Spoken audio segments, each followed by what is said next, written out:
త్వరలో ఏపీలో 4 రాజ్యసభ స్థానాలు ఖాళీ కానున్నాయి. ఈ రాజ్యసభ స్థానాల కోసం టీడీపీ కూటమిలో భారీ లాబింగ్ మొదలైంది. 3 నెలల సమయం ఉన్నప్పటికీ టీడీపీ, జనసేన, బీజేపీ నుంచి ఆశావాహులు పెద్ద ఎత్తున లాబింగ్ చేస్తున్నట్టుగా సమాచారం.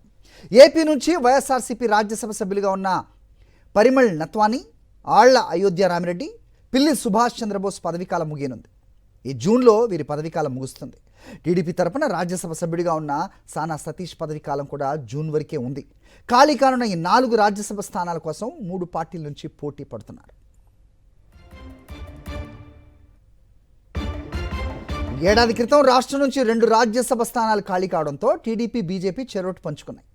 జనసేనకు మొండి చేయి చూపారు. డిప్యూటీ సీఎం పవన్ కళ్యాణ్ సోదరుడు నాగబాబుకి ఎమ్మెల్సీ ఇచ్చారే కానీ మంత్రివర్గంలోకి తీసుకోలేదు.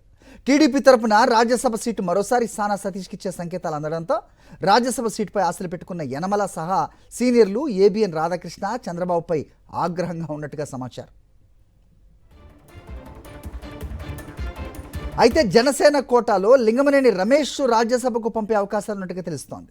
ఈ మేరకు అంగీకారం జరిగిందనే గుసగుసలు వినిపిస్తున్నాయి. అయితే బీజేపీ మాత్రం 2 సీట్లకు పట్టుబడుతున్నట్టుగా తెలుస్తోంది. 2 బీజేపీకి, 1 జనసేనకు ఇస్తే టీడీపీకి మిగిలేదు ఒకటే. ఆ ఒకటే స్థానానికి ఇచ్చే సానా సతీష్కి ఇచ్చే అవకాశం ఉందని టీడీపీ భవన్ వర్గాలు మాట్లాడుకుంటున్నాయి. ఇక ఢిల్లీలో చంద్రబాబు తరపున లాబింగ్ చేసే ఖమ్మంపాటి రామ్మోహన్ రావు కూడా తనకు సీట్ కావాలని పట్టుబడుతున్నట్టుగా సమాచారం.